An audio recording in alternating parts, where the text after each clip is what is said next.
This is the Startup Social Podcast, your inside look at the awesome startup world. We get real with local founders and business owners who share their toughest challenges and biggest wins. All right, everybody, welcome to another episode of Startup Social Podcast. I am your new host, Samantha Rojas, and we have Shawn Martinez with us today. And let me read what Shawn is all about. For the past 9 years, Shawn Martinez has been a pioneer in the evolution of fitness in the apartment industry. His company, Gym Studios, provides on-site personal training, group fitness classes, and helps with event planning and offers a really cool local outreach program. Shawn's passion is in consulting, where he works with apartment developers and designing the layout of the gym and providing strategy for those amenities. Shawn has also a unique story of loss and gain. We are excited to share his story and we hope it inspires you. So tell me about your company, which is Gym Studios. Yeah, so you pretty much recited kind of my elevator pitch. But yeah, Gym Studios, we don't have a brick and mortar, so we're completely mobile, and we are a fitness management company, so we provide fitness services and management, and our niche is luxury apartments. All right, so you basically make the layout, so it's like kind of like interior designing, or is that completely different? That's different. So kind of our core model is, so say you live in an apartment complex, and you're a resident there. The staff and the managers there will contract with my company, so you get free fitness classes every week. And also we station our personal trainers in the gym. So say you randomly go to the gym, there could be a desk there with one of our trainers available to go ask questions. How do I use this piece of equipment? Or tell me a little bit about the keto diet, or whatever kind of it is. It's more like a concierge service. Okay. Have you lived in an apartment complex before? Yeah, I mean, I'm a college student, so those apartment complexes are for students here. Do you remember doing like events? There were some things that we do like these. So we partner with them because that's kind of a pain point for the apartments. They don't really like doing those events. So we'll host, it could be beer yoga, or we'll drink a beer while doing a yoga class, or it could be as simple as like a salad bar where our trainers will go and serve salad, and then the residents can kind of build their own salad. And it just creates a social atmosphere. But our strategy is building community through these opportunities at these luxury apartments. Basically, like, make people come to the gym, not like stay in their apartments. Right, yeah. Basically coming down and like getting fit and stuff. Mm-hmm. Yeah, just building relationships, being a reason for people to build relationships in these apartments. And that's kind of the core model. And then past few years, I've actually, because I'm kind of in this unique space, apartment developers have kind of leaned on me as a consultant. Like, well, you're the one that's in the gym all the time. So why don't you tell me what kind of equipment needs to go in there, and how should it be laid out, and things like that. So the consulting side of things is where I get into the design, where I pick equipment, I build a dream gym, and then we put it in an apartment complex. The apartment complex traditionally is kind of a lame space. Like, it's kind of, it's usually not a lot of people in there. Yeah. The equipment in there is kind of like questionable. Mm-hmm. So there's been this incredible rise in evolution of fitness over the last 10 years. I mean, CrossFit was a big catalyst into that, and then kind of the Orange theories came along, and then all these boutique studios kind of came up, like SoulCycle and Core Power Yoga, and all these HIIT studios. So what I'm trying to do is bring a lot of those elements that are relevant in our culture and bring it into the apartment space. So now people have a more exciting gym, as opposed to this, a really kind of low energy, there's some dumbbells there and a bunch of machines, trying to make it more like a boutique studio. Yeah, I mean, when I think of like an apartment gym, just like the basics, like because like me, I don't know what I'm doing in the gym. So I usually just tend to go somewhere, so they tell me what to do. But I mean, I feel like you're trying to like break that and like make people go to the gym. Like, no, you can do that stuff here for right. What you're paying in the apartment. Right. Yeah, and kind of just trying to borrow the wave of convenience. The rise with Uber and all these, bring my food to me kind of thing. We're trying to take that as the fitness angle and bring certified professionals to your home, to where you live, in your space, make it more convenient for people, more relevant. Nice. Well, I like that. I wish my apartment had that. Maybe you can go and talk to them. But talk about the professional. So, how did your professional life? How did you were you in college? Like, how did that? How did you start all this? Yeah. So I graduated here in Austin from UT, and I was actually pre-med for a long time. Okay. I thought I was going to go into the medical field, and switched my degree kind of like halfway through into kinesiology, which I kind of found out what fitness was. So I wasn't in any sports. I pretty much didn't work out until college, so I didn't really have an athletic background at all. But when I discovered fitness, I just fell in love with it. Mostly because it was a proactive approach to health, right? It's like if you can just stay healthy and fit, you don't necessarily have to go to the hospital, right? So it was like same passion but a different interest, I guess. Just helping people end up with their health. And when I graduated, I went to Lifetime Fitness, which is kind of this, mega gym, and learned how to be a personal trainer, but also how to run a personal training business. And I was really good at it. So about a year in, I kind of trying to figure out what I wanted to do with my life, and started getting kind of that tug of back into the medical field. So I actually left Lifetime to go to nursing school. And I was in nursing school for about a year, and I flunked out, which was beyond me, and was definitely a sign for a different path. There you go. And I had a couple of clients that were kind of following me at a Lifetime, and I was training at a park. And a couple of them lived here in the Domain in Austin. And at the time, the Domain was really small. So this was about 2009, 2010. Nice. And there was only one apartment here. And I remember the day, it was kind of like a lightning bolt. I was in the gym training them, and I just thought there was this level of prestige, like being in the Domain, kind of this high-end area of Austin, being out of the park, which having to kind of deal with like weather, dog poop, all kinds of different variables in the park, and just kind of being a trainer, a hungry trainer, be putting in this really nice gym.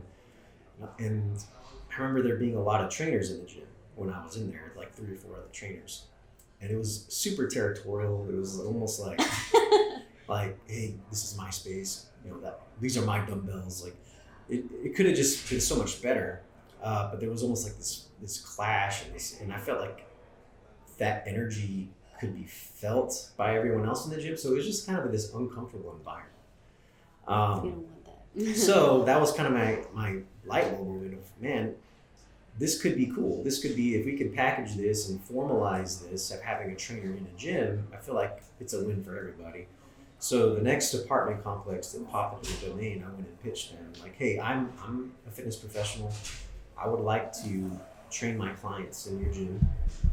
And if you are comfortable with that, I'll take care of this space and I'll manage it for you. So it was almost like a barter relationship. It's like, hey, let me use your gym like it was my own. And in trade, I'll be at the disposal of your residents.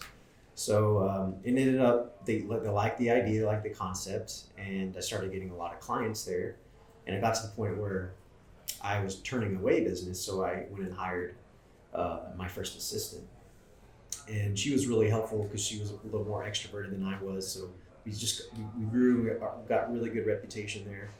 And then we just started being referred to other apartments.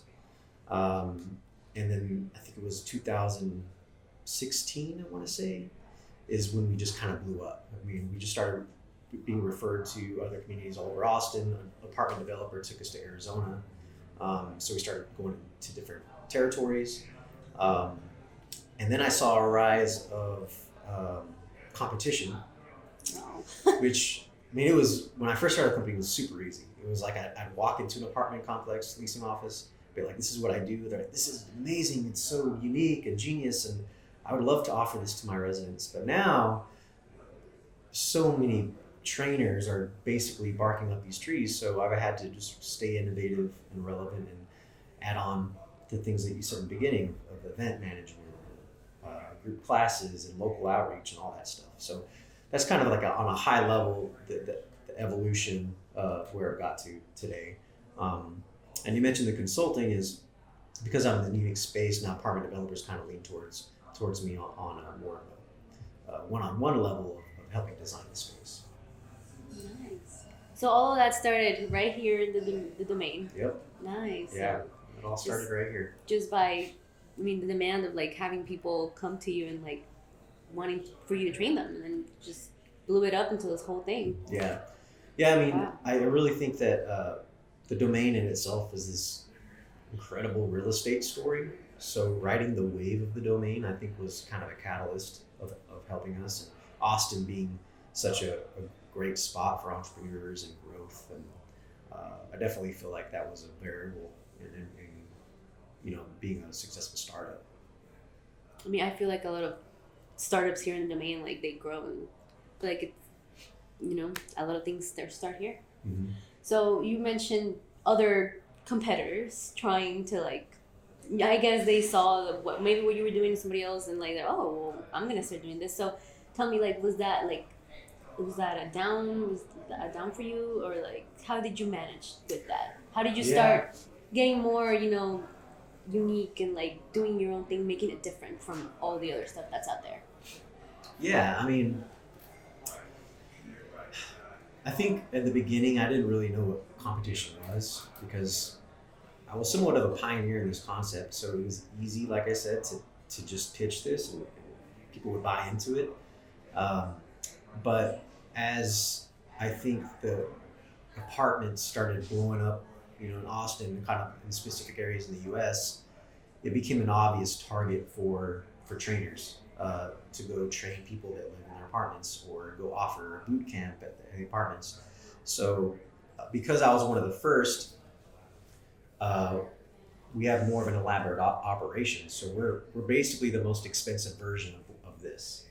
And as all these kind of like, smaller operations come in and they basically, lowball the price, it brings the market down a little bit for this space. So that's been challenging because we have just higher overhead. But I've been able to make up for that with just our good reputation and our branding. I really feel like we have the best branding out of our competitors. And my interest has been what are the pain points of these property managers, like what sucks about their job, right? And trying to find out how we can be a solution for that. And that's kind of how events came on. Events is something that all apartments want to do because they want to retain their people that live there, right? Their residents. And most of the leasing agents aren't event planners or anything like that. So I decided to hire an event coordinator and internally bring them in, and now we facilitate these events. But it's a win for everyone because our trainers are hungry business people too, and they want clients. So putting them at an event for them able to hand out their card and build those relationships has been a win for them.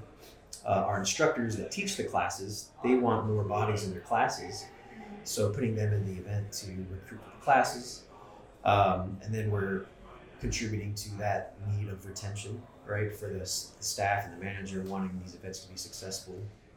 So I think that was a very innovative nudge for us. So the other thing that we did was the nonprofit partnerships. So I've had a growing heart. I mean, I definitely, like my whole story, I've been pretty much on a high level, but just to be authentic with you, I really feel like that God's pretty much channeled me through my whole journey. He's closed doors, he's opened doors, and I have a pretty elaborate faith story actually intertwined with the evolution of the company. So I feel that my spiritual journey and my faith journeys intertwined through pretty much starting the company from scratch to now. And probably need to go on another podcast for that story, but on a high level, Uh, the started the company in 2010 is kind of when I started. Um, Pretty much selfishly pursued this. I didn't even know what it was, but I was just kind of selfish in my approach for the whole thing. And then to 2013, the fall of 2013 is when I feel like things kind of really got real for me. And the domino was we just had our baby. So I have 3 kids. We just had our baby in 2012, and in 2000, pretty much all of 2013 was just this kind of season where I was I was kind of fighting God. I was fighting God of what He wanted for me, for my life, and what I wanted for my life. And so, to say the least, it was just the lowest of lows for that year. We had just had our baby. The business wasn't doing very good. I was putting rent on our credit card. We were on Medicaid, food stamps. Our marriage was rocky. We had a really rough, season with there. I definitely wasn't being a good dad. I was pretty much at work all the time. I was probably working like 20 hours a day, trying to figure it out. And at the same time, there was just a lot of other stuff on the perimeter of my life, kind of going, like, I started going to church. I started having a lot of Christian friends in my life, kind of trying to pour into me a little bit. And my birthday, December 5th, 2013, I remember that because it's my birthday. I was in the gym working out, and I saw a photo of one of my good friends on the treadmill TV, and it said, "A local chemistry teacher murdered in Libya."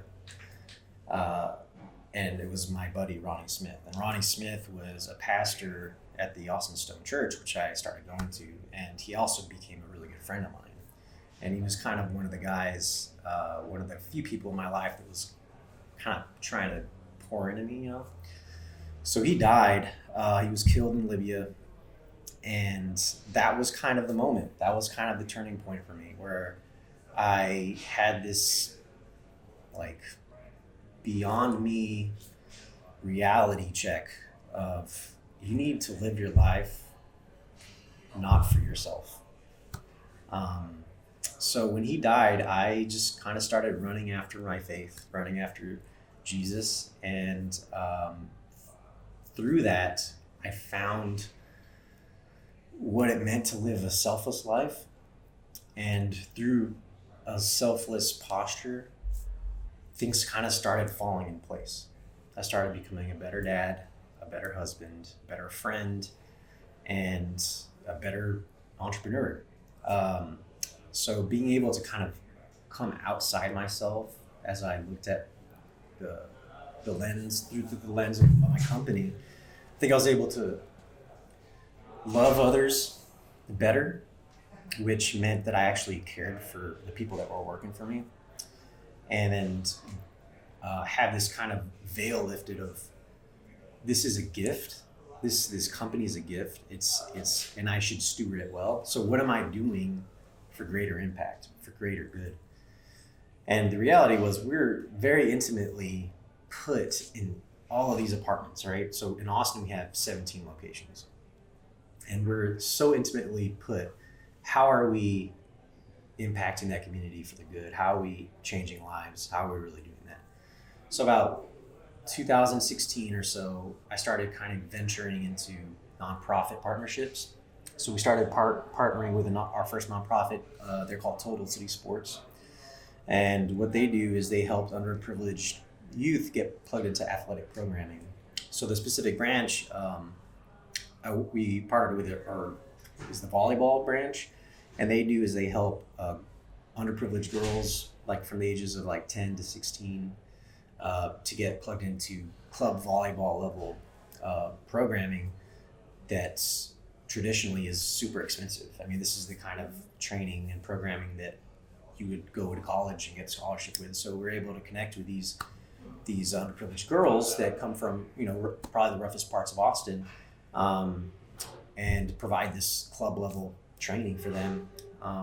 And our company was one of the first partners that this nonprofit had, and so we were able to watch some of these girls go to college and like all this amazing things. So that's been one of our most loyal partnerships. But over time, we've connected with another nonprofit called For the City.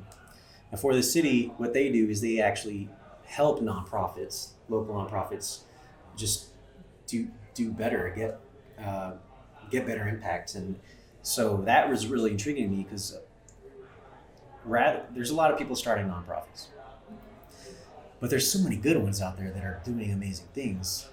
I love the fact that getting behind a nonprofit that helps other nonprofits do what they do the best. So that kind of spurred the idea of creating this platform that's pretty unique to our company. So have you ever volunteered before? Yeah. So it's pretty amazing, right? I mean, you usually don't regret volunteering. No. It's I mean, there's a lot of things you can volunteer in, you know, like something that you love, something that you're really passionate about definitely will make you feel more like a rewarding feeling. Right. Mm-hmm. Yeah, and I really feel like that's kind of the common grace that we all share, is that when we serve, that's when we all kind of see each other, Mm-hmm. right? And I wanted that experience to be part of our culture.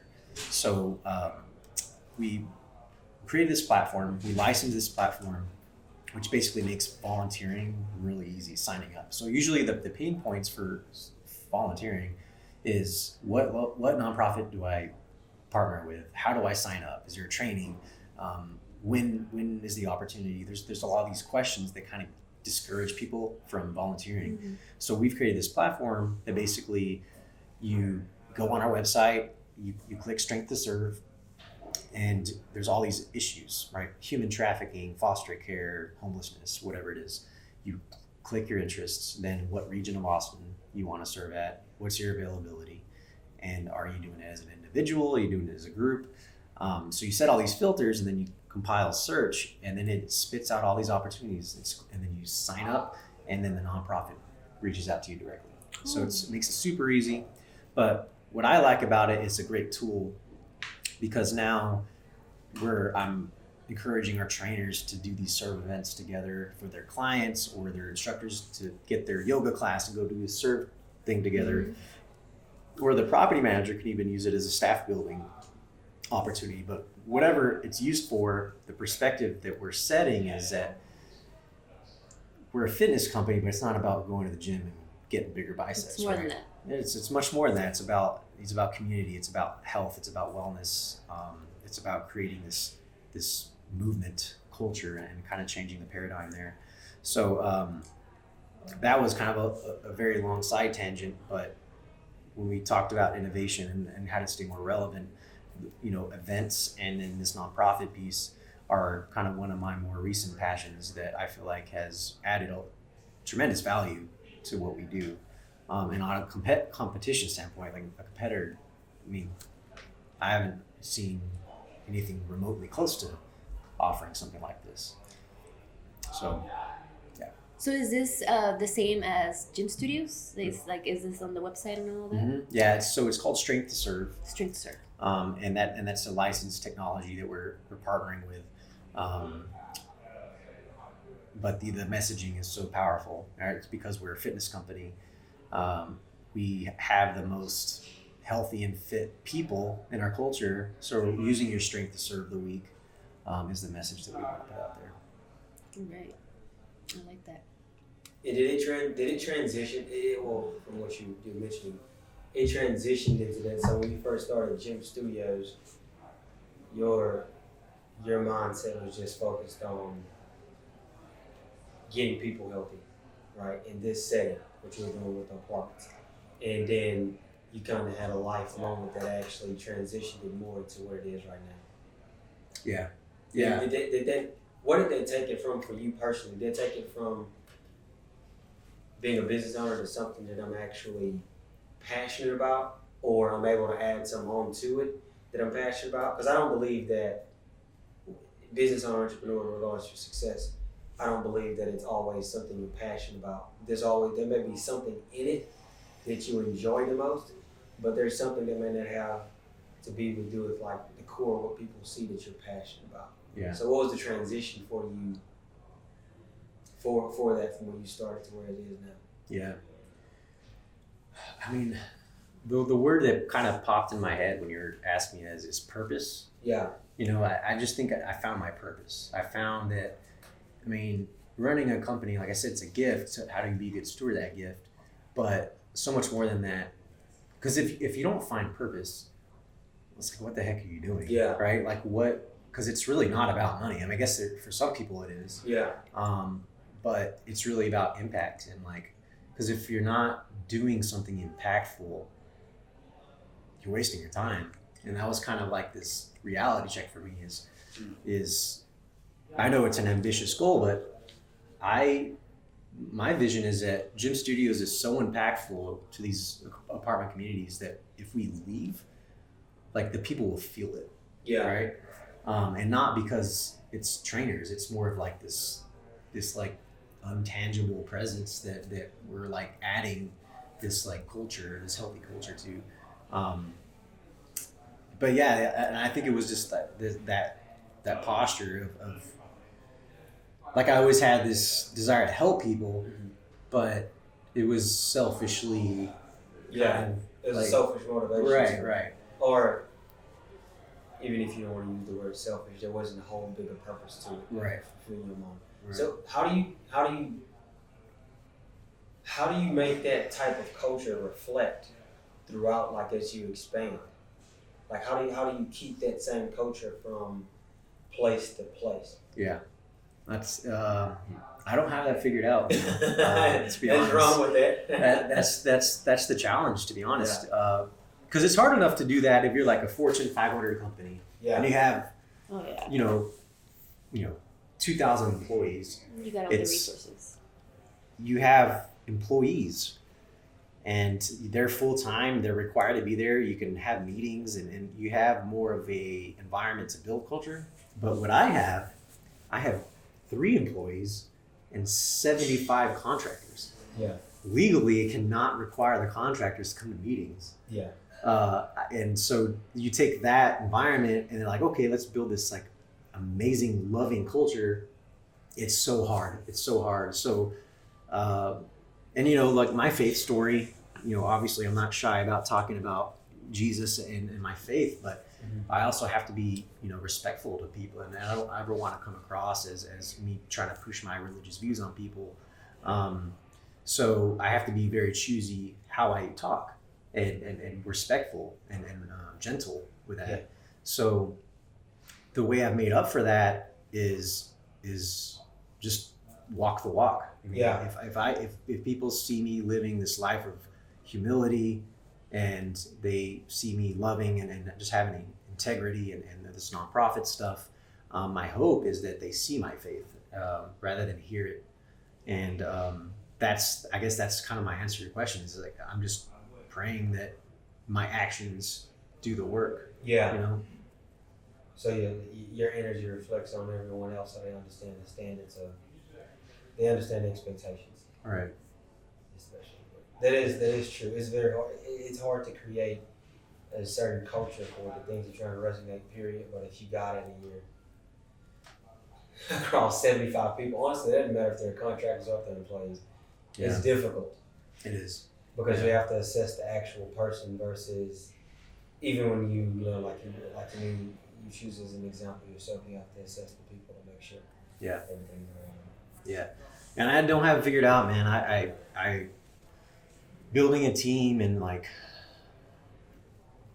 being a good leader and all that stuff is something that I'm very naive about, but I try.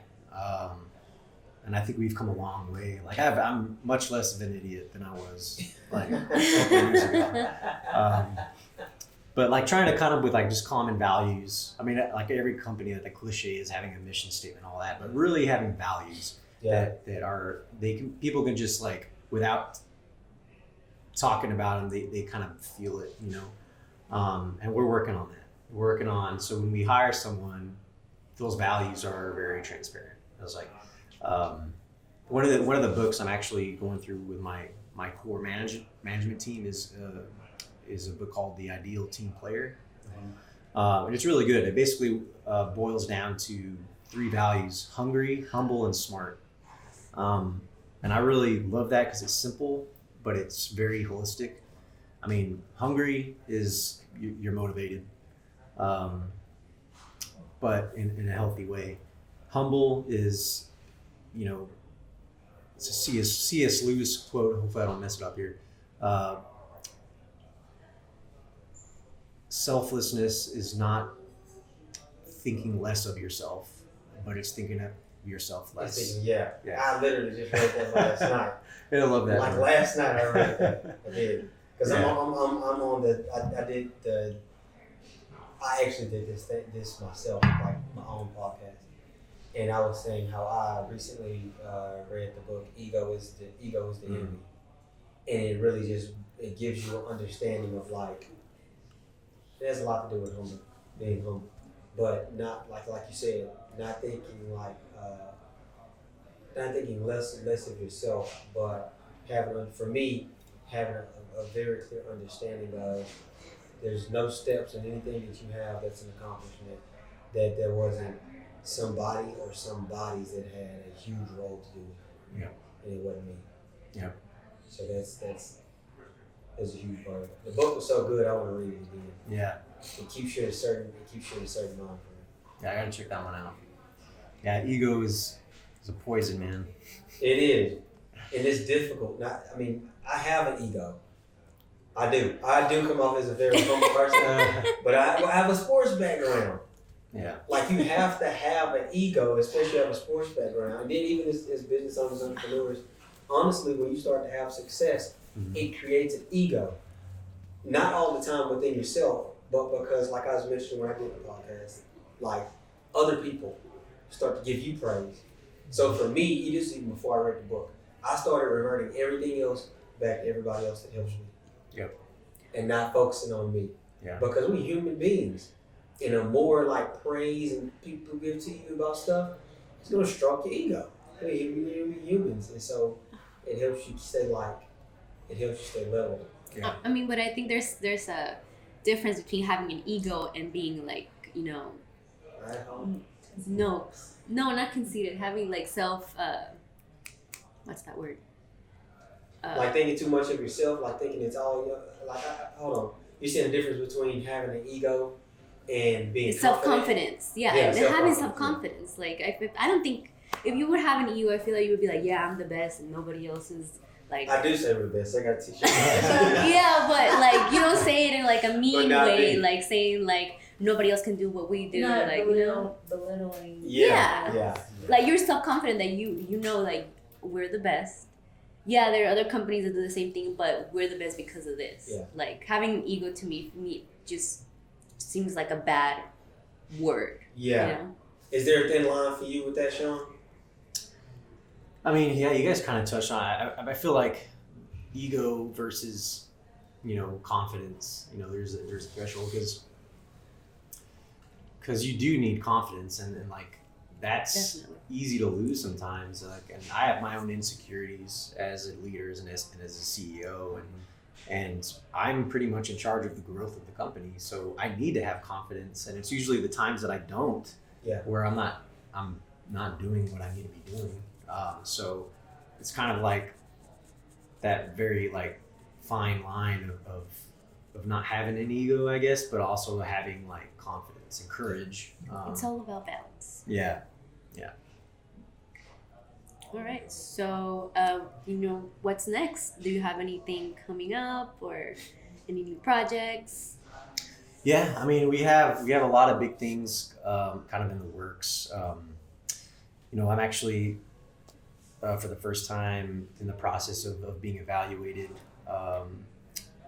with possible funding, possible acquisition, or being bought out by a larger entity. So there's a lot of things like that happening right now. It's really interesting. We have a lot of seeds planted of larger partnerships with the corporate wellness space, as well as a government contract that we're looking at.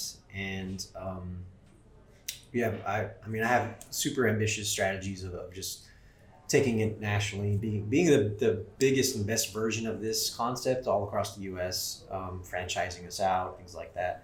So my focus definitely is growth. I feel like it took us a long time to get the business and the operations mature to where it is now, where I actually feel comfortable of scaling. Up until this year, really. 2018 and under, I just feel like I was just a startup for so long, man, like 8-year startup, just trying to figure out what the heck am I doing?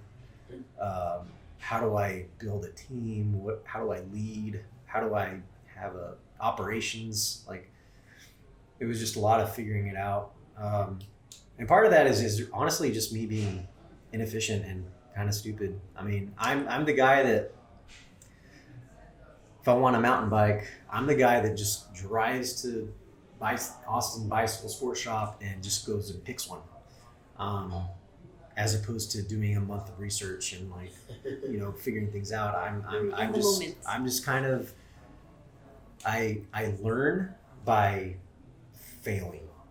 So it's a strength and a weakness, because sometimes I make a really good choice and it's just super successful and I did it really fast, right? But sometimes I get a mountain bike and I fall on my face, and because it's a bad bike kind of thing. So but that's part of the journey. I mean, it took me a long time to get where I'm at, but I feel like now things are really we're positioned to do some really awesome things for 2020 and so on. All right. Anybody else have any more questions? What kind of advice would you give to, I think it's a lot of people that may, somewhere within your story and everything you mentioned, which is a lot of different things that you spoke on specifically, but I'm sure it's a lot of things in between that. What kind of advice would you give to someone that's starting up a business and they may be kind of going through that, right? It may not be a child and wife and family and trying to figure out life, but I'll put it like this, they're trying to figure out life, but for their situation. Yeah. Besides, I'm not trying to critique what you're going to say, but besides the general, just keep going at it, right? Because there's a lot more to it. Right. Yeah, man. I'll try to just bring it to 2 or 3 things here, but I think that there needs to be an order in the way you prioritize life. So if you are married, your wife comes first. I think I missed the mark on that big time. And it wasn't until I got my priorities in line where I started to really find balance. But, kind of why family, and then everything else. I would recommend to balance out. And I think wisdom in decisions. One of the things someone told me, or I learned, or I don't know, along the journey, kind of got closing doors and opening doors. And I feel like there's a lot of truth in that. So like when you're making a decision, usually if a door is closed and then a door is opened is usually when it's a good decision, right? So it's usually bad decisions are usually the door is open, but the door's not closing for the other thing, or the opposite. The door's closing on one side, but there's nothing open. And I think the decisions that I made, the bad ones, usually I was impulsive, right? So I left something before I should have waited, or I stayed too long before I should have went. So some of the better decisions, I kind of had those things simultaneously happening. And I guess the last thing that I'll share is there's the wisdom in counsel. I feel like some of the worst decisions I made were when I was by myself, when I just made the decision on my own. And surrounding yourself with smart people and getting counsel and being patient in those decisions to get advice, even if it's bad advice. Those were the moments where I felt like I made good decisions. It's true. I've been doing it since like a long time, since day one. I just had a coaching session with the guy yesterday. I'm always looking for somebody to critique me. Yeah. That's a good point. Go ahead, Samantha. All right. So where can our audience find you? Well, I guess the best way you can find us is our website, gymstudios.com. And we're always looking for Instagram followers. So our handle, gym.studios. And I pretty much partially manage it. So I get messages all the time on there. And where can people go to volunteer? So if you go to our website, there's a tab at the top that says Strength to Serve. All right. So click on that, and we have a bunch of opportunities there. All right, guys. This has been Startup Social Podcast with Shawn Martinez and your host, Samantha Rojas, and partly Daniel Griggs. So thank you so much for listening, and we'll see you on the next one. Bye-bye.